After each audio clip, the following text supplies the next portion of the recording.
ये सबको लांघते हुए नारायण स्वामी के पास आए और वहीं से पान की बीड़ी निकाली और जज जी की तरफ देखा, बोले परीक्षा करता है, पान की बीड़ी लिए चले गए। नारायण स्वामी के चरणों में जज माथा रख दिए कि मैं ये बात नहीं समझ पाया, अभी तक शास्त्रों के स्वाध्याय में ये बात नहीं समझ पाया। भाव अवश्य आना पड़ेगा। ये देखो प्रेम विवशता, उनकी महिमा में वर्णन है नारायण स्वामी की कि कुसुम सरोवर से गिरिराज तक भागते रहते थे, रुक जा और ऐसे दौड़ते। तो एक संत ने पूछा, स्वामी जी आप, बोले हमारी उसकी कबड्डी होती रहती इतने में, कुसुम सरोवर से लेकर। अब सबको तो केवल नारायण स्वामी दिखाई दे रहे हैं, उनको आधे लोग तो पागल ही समझते थे, बात कर रहे हैं, डांट रहे हैं, दौड़ रहे हैं, लेकिन लोगों को सामने ठाकुर जी तो दिखाई, उनके सामने ठाकुर जी छुआ-छुई खेल रहे हैं, दौड़ रहे हैं। ऐसे जैसा भाव भक्त करता है प्रभु उसके साथ, वैसे ही खेल खेलने लगते हैं। गोविंद स्वामी बड़े सिद्ध महापुरुष, सखा भाव के। ठाकुर जी बढ़िया भोग पाते और खेलने के लिए निकल जाते। अब ये आचार्य चरण से कहा, जय जय इसके लिए भोग जाएगा, उसके पहले हमें भोग की थाल चाहिए। गोविंद तुम्हारा दिमाग खराब है। ठाकुर जी बोले ये प्रसाद भोग पा करके ना और भाग जाता है, भंगी के लड़के के साथ खेलता है। हम तुम्हें बता रहे, यहां आप बड़ी पवित्रता से इसको रखते हो, वहां ऐसे खेलता है। हमें पवाओ पहले, बाद में इसको भोग पहुंचाओ, हम आगे जाके वहां खड़े होंगे और इसको संभालेंगे। कैसे कोई समझेगा। एक दिन गिरिराज जी की तलहटी में बिल्कुल खड़े लोग शंका कर रहे थे ऐसे। सब वैष्णवजन देखे, देखो इतनी अवस्था हो गई, इतने महान संत कहे जाते, खड़े खड़े लघु शंका कर रहे हैं गिरिराज जी की तलहटी में, गिरिराज जी की तरफ ही ऐसे ही। वहीं शिकायत की जाके वैष्णव ने आचार्य चरण से कि मतलब वैष्णवाचार्य आपकी जो पद्धति बनाई उसके बिल्कुल वैष्णव धर्म के विरुद्ध आचरण गोविंद स्वामी के हो रहे हैं। क्या? गिरिराज जी की तलहटी में खड़े खड़े लघु शंका कर रहे हैं। बुलाया, क्यों खड़े खड़े लघु शंका कर रहे हो? बोले घोड़ा कैसे लघु शंका करता है जय जय?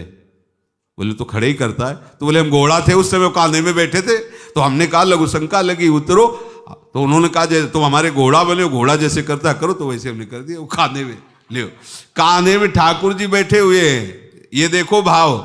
बोले बहुत पवित्रता और सब, लघु शंका सीधे हो रहे, ठाकुर जी ऐसे बैठे हुए हैं, कांधे पे बैठे हुए हैं।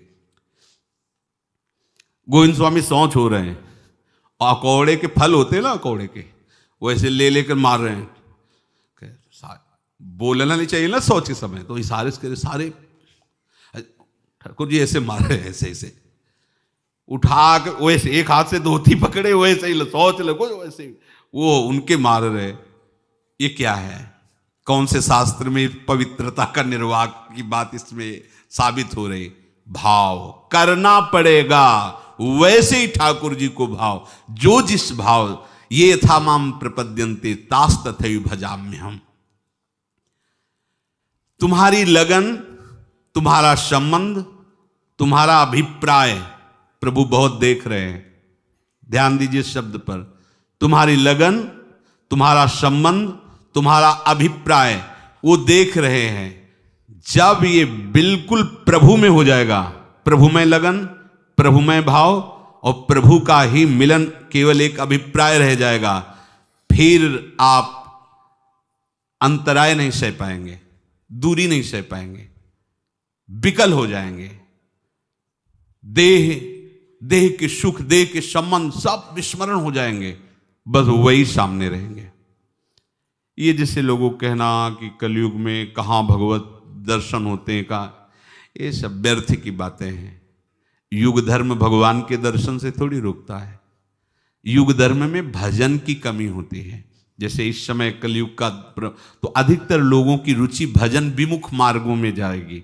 अगर भजन करो तो वो नेत्रों से नहीं हटते। ऐसा ना समझो कि भगवान का दर्शन होना या प्रियालाल का दर्शन होना असंभव, असंभव नहीं है। असंभव सा लगता है वो इसलिए कि हमारी रुचि, हमारी लगन विषयों की तरफ है, और प्रभु की तरफ हो जाए तो सच्ची मानिए ये इतने प्रेमी हैं कि आप उनके लिए तड़पो और वो आपको मिले ना, ऐसा असंभव। अरे वो रोम रोम में समा जाएंगे। पिय मूर्ति नयनन बसै तेहि रस राहै समाय। अगर एक केवल लिखे होते तो भी माननीय, हर जगह आप देख लो, रूप छके घूमत रहे तन को तनिक न भान, नारायण दृग जल बहै यह प्रेम पहचान। सर्वत्र विद्यमान, सर्व समर्थ, सर्वज्ञ, परम सुहृद और सत्य संकल्प है प्रभु। केवल तुम्हें जितनी सामर्थ्य मिली उतनी ही लगा दो बस, वो अपनी पूरी शक्ति आप में जागृत कर देंगे। शब्द ध्यान कीजिए, जितनी आपको सामर्थ्य दी है प्रभु ने उतनी सामर्थ्य पूरी लगा दीजिए प्रभु की तरफ, तो प्रभु अपनी पूरी सामर्थ्य आपके हृदय में जागृत कर देंगे। तभी कहा जाता है ये तो साक्षात भगवान है, क्योंकि भगवान ने तुमने पूरी सामर्थ्य लगा दी, वो अपनी पूरी सामर्थ्य लगा देंगे। भगवत प्राप्ति में बाधा हम स्वयं स्वीकार करते हैं। ये भोग लेते हैं, भगवान तो कभी भी मिल जाएंगे, लेकिन ये भोग दुर्लभ है, ये बुद्धि शिक्षा देती। वर्तमान में जो भोग आया उसे भोग लो, भगवान तो आगे भी मिल जाएंगे ना। हम बाधा स्वयं स्वीकार करते हैं, क्योंकि हमारी समझ जब तक भोगों में सुख बुद्धि की है तब तक हम ये बाधा स्वयं पैदा करते रहते हैं। यदि हम भगवत प्राप्ति करना चाहते हैं तो स्वयं की बाधा जो पैदा करें उसे तो छोड़ दें। दूसरे बाधा पैदा करें तो सहन करने के लिए तैयार होंगे, भगवान सामर्थ्य देंगे, लेकिन हम खुद बाधा पैदा कर रहे हैं।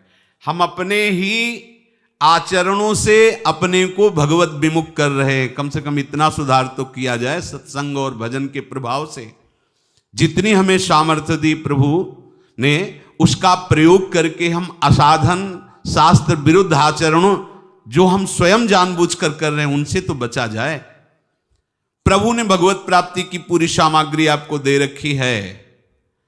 प्रभु के सिवा और किसी को अपना मानना और किसी वस्तु पदार्थ आदि में सुख खोजना, ये स्वयं की बाधा खड़ा करना है। प्रभु के सिवा अपना मानना, प्रभु के सिवा अन्य किसी भोग पदार्थों में सुख बुद्धि रखना, ये स्वयं की बाधा खड़ा करना है। प्रभु के हम अंश हैं, वो हमारे अंशी हैं, मिलने में देर नहीं है, देर स्वयं आप लगा रहे हैं।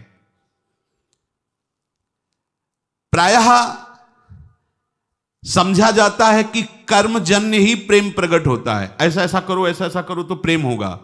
कर्म से प्रेम नहीं प्रकट होता। प्रभु के आश्रित, प्रभु से अपनापन करने से प्रेम होता है। दास्य, सख्य, वात्सल्य, माधुर्य आदि भाव, इन सब में मूल है प्रभु से अपनापन। अपने प्रभु लगने लगे। देखो क्या अपने प्रभु लगते हैं क्या? बड़ा आश्चर्य होता है कि अपने जो हैं वो अपने नहीं लगते हैं। 25 वर्ष कहीं और व्यतीत किए और ये स्वीकार हुआ कि आप हमारे पति, आप हमारी पत्नी। उसी दिन से अपनापन शुरू हो गया।